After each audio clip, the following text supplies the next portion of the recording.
Hello, everybody. I hope you're well. It is Jen here, and I'm here to talk about success and amazing things and what I can really trace back everything to. So I'm really excited to share that with you today. If you're on the replay, do let me know that you're watching. It's nice to know who you're talking to. Just say hi in the comments, just so I know what I'm doing. Right, let me just go back to my page so that I can see who I'm talking to if I can. Let's try and do that.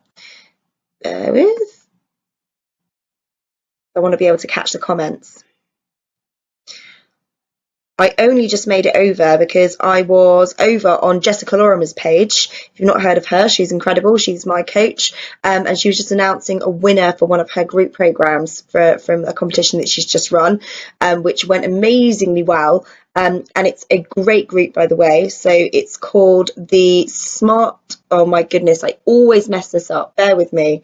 Smart Leaders Sales Society. Why can't I remember it? For a while, I couldn't even remember the name of my own group. I have a problem with group names, but it's an amazing group of amazing people, and one of my favourite clients has just won it. So I am super excited for her. So Marcy, if you're watching this, congratulations. I'm really, really excited for you. It's going to be an incredible, incredible journey for you. It's just going to be blinking amazing. So whoever's watching, pop in the comments, just let me know. It'll be really helpful because it can see whether I actually can see the comments or not. That would be really useful. So massive congratulations to Marcy Masters. She is the bomb. Well done, and I'm so pleased for you. And you're going to skyrocket from getting that prize. It's going to be amazing. It's going to be starting your 2018 off with an absolute bang. So I wanted to talk to you about the one thing that I could trace my success back to you, and also hang on till the end because I'm going to be talking to you about an incredible Christmas offer that I have going on at the moment, which I've only divulged to my email list as we speak. So if you're on my email list and you haven't got my email from yesterday, I suggest you go back and find it because it's a juicy one, and it's rounding up really everything I've been talking about over the last couple of days around integrity. Because, excuse me, as much as I think integrity is extremely important, and it's one of the values that I hold very dearly, it's also something that I know can cause a problem for a lot of people, because those of us who want to stay within integrity actually find that it pulls us in the opposite direction because we take it too far. And so it can become a bit of a problem. Let me just check. Love that I got to see. Oh, Nikki says, love that I got to see all of my favourite biz ladies during my lunch hour. Whoop! Jess, Jen, and Marcy. Yes, woo! I'm so glad you're here, Nikki. And happy lunchtime. So I'm assuming you could hear me because I had a bit of a faff with my microphone. So I was like, is it muted? Is it not? So I took a gamble. But the fact that you can hear me is really cool. So that's always good. So hello. So I wanted to talk to you, a little bit more about integrity, but about something else that has massively helped me create the success that I've created so far in my journey, which is continually improving, which is amazing. But from where I stand today and from where I've come from, you would not recognise me. Rewind, let's say 10 years ago, or even longer than that. Let's rewind 14 years ago. I started my first business when I was 19 years old. And since then, I've had probably around 3 or 4 failed businesses that I've started and failed. And I'm not, by the way, failure isn't the thing that I'm going to say is the thing that I can pull everything back to. But I will say this, it has absolutely carved out where I am today. Without those failed businesses, there is no way I would be here talking to you today about the things that I'm talking to you about, because those failures, those mistakes are what has carved my expertise that I now share with you guys at the current time that we're at. I grew up in a family who basically conditioned me, and not in any evil way, just because it's the way we've all been brought up. We've all been conditioned to think about the world in certain ways. And part of my conditioning, which was, completely unconscious from my family's perspective, was that I was brought into this, into this life, believing that people could only achieve success when they were lucky, or that, or if you really wanted to achieve it, you had to compromise on your health, and or happiness. And I was really brought into that position. And I was also brought up by two parents who, bless their hearts, tried their damnedest. They tried their damnedest. They tried their best. But there's one thing that they didn't harness that I harnessed, which has enabled me to create, let's say, I don't want to use the word success because success can mean lots of different things for lots of different people, but it has enabled me to make the career success in terms of money and expertise I have today that they didn't. There's this one story, for instance, where my mum actually, she went to university very later on in life, and she was that kind of person that she's always trying, but something that she has done is that she's self-sabotaged, and she self-sabotaged at the last minute. And I remember it was her final year of exams. I was at school at the time, secondary school, and I came home. I was going off to school, in fact, and I saw her sitting on the stairs, and I went, "Good luck, Mum, it's your exam today, isn't it?" She went, "Yeah." And I gave her a hug. I knew something wasn't right. I came back from school, and she was still sitting in the same position on the stairs, and she didn't go to her exams. And the reason she didn't go to her exams was, there was a lot going on for her at that time. But one of the key things is that reasons why she didn't go is because she was scared of failing, even though she probably wouldn't have. And it pains me to see those situations played out by not just my mum, by so many people, including myself, because it's not just my mum isn't alone in this. And if you're resonating with that story with someone or for yourself, I'm sure that everyone's very well aware that this isn't an isolated issue, that we are all prone to self-sabotage, that we are all prone to pulling back at the last minute. I remember getting into a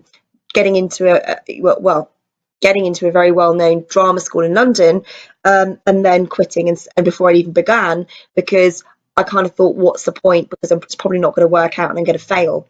And so I went through this cycle a lot in my life.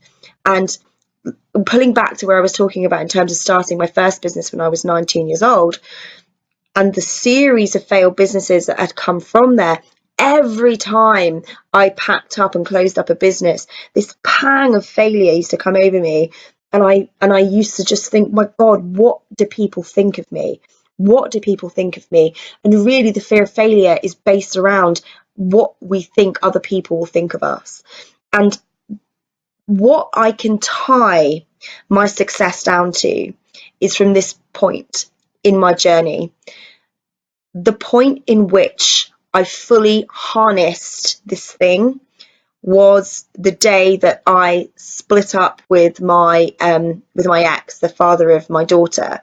We'd been in an 8-year relationship, and I'd been living this lukewarm life. I'd been wearing this mask and carrying around these weights of failure around my neck, always choosing to play it safe, never really putting myself truly out there. And there would be some people that really look at me and my journey and would go, well, hang on a minute, Jan, you went out and you started your own business. That's pretty big. But if it's not scary, then it's not big. It's got to be scary in order to be doing something brave, right? And that didn't feel that bad to me, because it felt easy. It is very easy to start up a business, to register as a sole trader, to register as self-employed with the tax man, to then knock together a couple of things and post it through. It's not hard to do. So whilst I appreciate that for some people even doing that is hard, for me at that time it wasn't. It was very easy. I hid behind, and Marcy, if you're still watching, I know that you will resonate with this. I massively hid behind the business name, hugely hid behind it, because it was so easy to do. And it was easier to sweep under the carpet, because if anything went wrong, it was the business's fault and it's not mine. And it's a very safe level playing ground to play on. And I did this, and I created these businesses, and I folded them up But when they did fail, no matter how much I hid behind the name, there was obviously still a connection between me and me not being able to make it work. And so I'd feel that pain. And I'd been playing it safe for this whole time, and throughout my life, playing it safe, never really going too far, just in case I fell. I'm happy to fall so far, but I'm never happy to fall from the top. And I'll tell you a different story in a minute, which is a very up-to-date story, which I shared in my membership community that I'm in. It's Jessica Lorimer's membership community, the Dotties. And with the Women's Business Club earlier on today, because I had a bit of a wobble, and I'll come back to that in a second. Before I lose everybody here, that point in which everything turned around for me, and the point in which I was able to start creating success, happened when I decided that I wasn't going to give fear a get in. I was no longer going to feature fear in my life, that I was never going to let it dictate anymore, and it wasn't even an option. And that is courage. That took real courage to do, to really throw everything to the wind and say, do you know what? I'm going to aim high, because when we aim high, the reason it's so scary is because there is so far to fall. You do have, a few rungs of the ladder to go. It's not just, I'm just slipped off the bottom rung.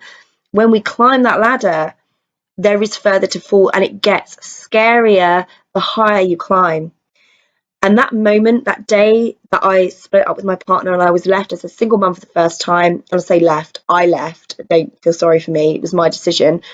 But I was a single mother for the first time. I was financially by myself. I'm solely responsible for my daughter, and I was in a business that I had no passion for again. I'd lost the passion for it. Why did I lose the passion for it? I lost the passion for it because I wasn't doing what I wanted to do. I wasn't living the life I wanted to lead, and I wasn't living in the purpose that I wanted to live in. And it wasn't playing at the level I really truly wanted to play at. That's why I lost the passion for it. And I knew that was going to play out time and time and time again if I didn't get the lady balls and the ovaries of steel to say, this is what I'm going to do. Because I got given a choice. On that day, I'm so grateful. I'm so grateful for the choice that I was given. I was given the choice between living a lukewarm life and carrying on the way I had been, nothing ever changing, or saying, sod it, I've done a grand job at failing at things I don't want to do. Let's start taking a shot at what you do want to do, because at the end of the day, we've got one life, we've got one shot, and we need to make the most of it. And so the thing that created my success, I can trace everything back to, is that point where I took courage. And you never stop taking courage. And it traces back from everything, because even confidence starts with the courage to believe in yourself. In order to believe in yourself, that takes courage. In order to go out there and make a decision that you're going to do something, takes courage. In order to start playing in that bigger level, takes courage. It really is. Courage is the thing that I would say can be traced back to everything, because at every stage I have had to harness that and get to the next stage. And so I want to tell you a bit of a vulnerable story about what happened last night and today. And so last night I had a wobble. 2 months ago-ish, I spoke to my coach and I discussed about running an event. And I didn't even know where it came from. We were having a discussion and I was talking about the things that I really wanted to do, the fact that, running my group wasn't working for me anymore. And so it was about that time when I closed the group and I was talking about running a speaking event. And it just popped out, that the fact that I wanted to do this. And she was like, you've never spoken to me about this before. That's clearly what you want to be doing, so go and do it. And I was a bit like, oh, okay then, I'll just go and do it. But what I didn't do was I didn't entertain the reasoning behind why it had taken me so long, because it had been bubbling under the surface. I'd been wanting to do this for a very long time. It wasn't like I suddenly just decided at that point that I was going to run an event. It wasn't like, I'm just going to, or bing, that's what I'm going to do. I'd been wanting to do this for a very long time. but I hadn't been brave enough to say it until that point where it randomly slipped out. And then I'd said it, and then suddenly it was out there, and suddenly it became real, and it became a thing I had to do. And I'd got some courage from speaking to my coach and was like, right, okay, this sounds good. I'm excited. This is going to be great. I'm going to start planning it. And so the first thing I did was secured her as a speaker. I was like, right, you're my first choice. Will you come? She was like, absolutely. I'm like, brilliant, fabulous. She was like, where are you going to hold it? I'm like, right, okay, I'm going to hold it in London because it's it's central and whatever else. And so I scoured London, and it looks like Ritz was the best place to hold this. The Ritz in London. Oh my goodness. And I'll be completely honest with you, I had a bit of an aversion to the Ritz because it felt a little bit too snazzy. And I didn't want it to be all blasé champagne bubbles and this is so magical. I want this to be a hardcore event that people take value from. And I didn't want to take away from that by putting it somewhere glitzy, if that makes any sense. So I already had a bit of a wobble over it, but it was the best value. The people there were amazing. It's a great venue. It truly is. And so I kind of got over that. And I was getting ready to push the button to say, yep, I'm ready to go for this. And suddenly, last night, at close to midnight, I was still up doing things.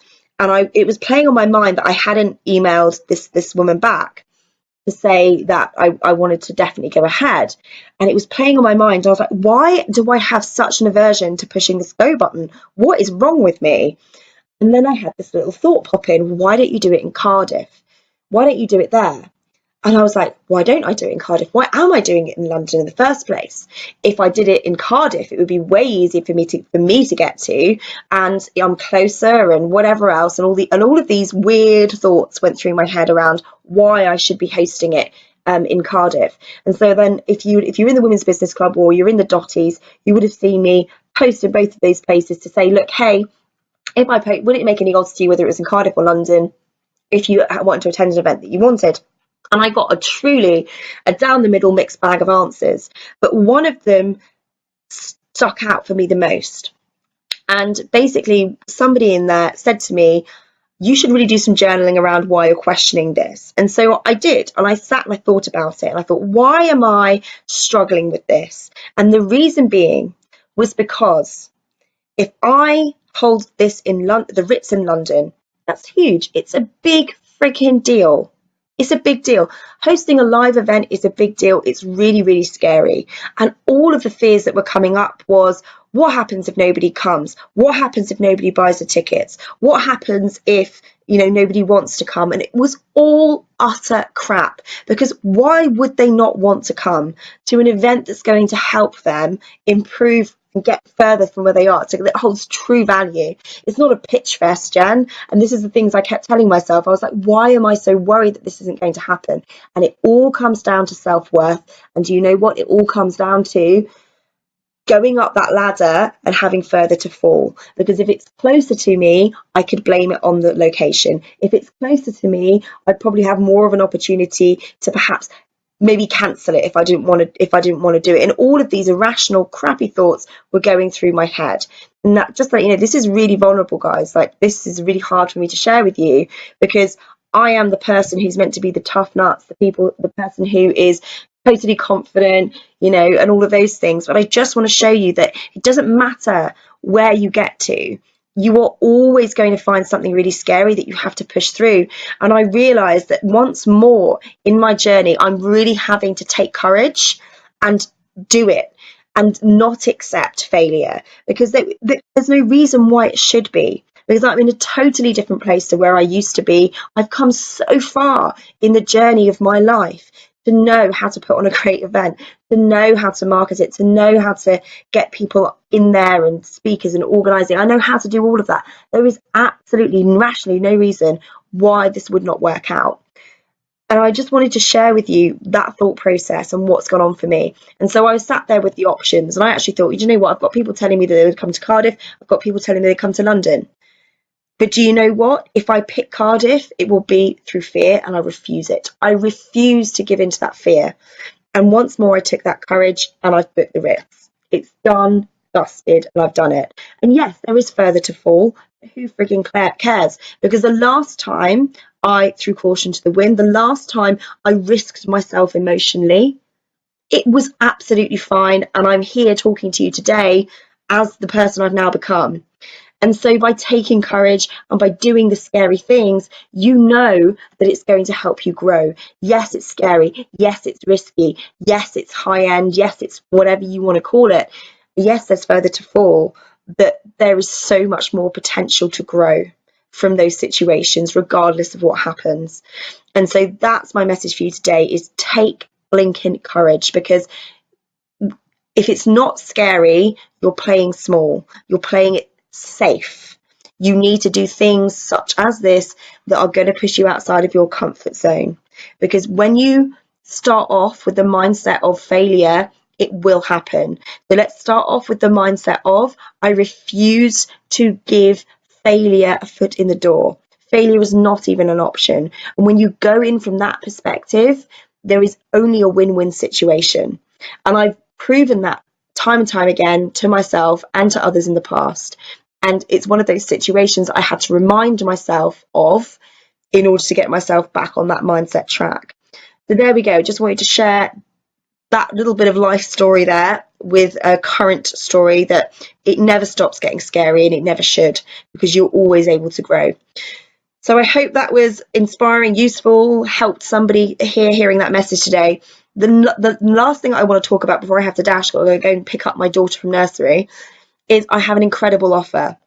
I've got an incredible offer for Christmas, and I opened up something similar up on Black Friday. These don't come around very often, but I've got something coming up for a Christmas offer, and that is the Money Making Result Intensive. It's a 2-week intensive. It's 2 90-minute calls one-to-one with me to help you nail down your money making result that you get for your clients for 2018. This can be for newer businesses and older businesses. It is not for people who have literally just woken up and decided they want to coach and have no idea what they have to offer. That isn't suitable for you. It is suitable for the people that have started out off in their journey and they've coached a couple of clients, but they're not finding the client attraction particularly easy. You may be someone that says, oh, well, the result could be very different for depending on the different people that I work with. Those are the people that this is perfect for, because that is the exact reason why you're not attracting clients. The fact that you're saying the result could be different for different people is the exact reason why people aren't coming to you and you're having to chase. So if you're that person who is saying that, you're delivering different results for different people, this is absolutely perfect. Any questions, just PM me, and I will put a link to the offer somehow in the comments. But if you are interested based upon what I'm saying and you can't find the details, just PM me. I will make sure that I pop those over to you ASAP.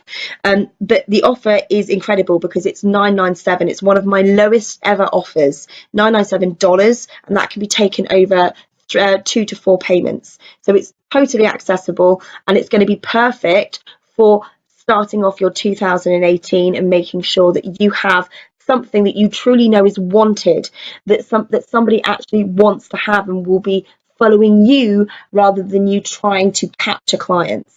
So if you would like to do that, if you want to have that intensive with me, just pop me a PM and I will make sure the details get to you, and I will somehow try and get those details into the comments. So there we go. There's my Christmas offer. It is time sensitive. I think you have until about 10 a.m. GMT on Friday morning to take advantage of this, and then it's gone completely forever. So do let me know if it's something you want to do. I'm really excited about it because it's such a needed thing, because so many people are wandering around out there completely fluffy, and it might not be that. It might be that you've been in business for some time. It might be that you've been working for ages, but things have changed, and because things have changed, you've gone fluffy again, and that happens a lot. It happened to me, and so I really want to help you nail that and really own it. Not just about saying this is my money making outcome. This is also about owning it, because there's one thing saying it or knowing it yourself, and there's another thing owning it. Because what you do need to do is own what you say you're going to give. Because if you don't own it, if you don't believe it, if you don't value it, and you don't feel comfortable in saying that these are the kinds of results that you can get for people, then you are always going to struggle again, because you're not going to be confident, you're not going to sound compelling when you're speaking about it, and that means that you're going to lack trust with your clients and your prospects. So if you're ready to nail that solid money making outcome and fully own it for 2018, then you need to PM me and let me know, and I will send you over the details. Again, that's $997, and that can be taken over either paid in full or over two to four monthly payments, which is nothing really. So that is my offer. Offer disappears Friday morning. Let me know. It's been fabulous talking to you. Have a very, very Merry Christmas. I don't know whether I'm going to go live tomorrow. I will do my best. But if I don't, I will see you at some point, I'm sure. But it may not be till after Christmas now. So sending all my love, lots of jingle bells and bells and whistles your way. Have a relaxing, amazing time. I'd like to say eat loads, but that's just going to make me jealous because I'm on Nikki's amazing program. So I won't be doing that. I'm going to be eating sensibly, Nikki will be pleased to say, and maybe having one or two drinks over the Christmas period. But the rest of you can enjoy yourselves. You carry and go for it. But have a fab time, and I will speak to you all soon. Bye bye.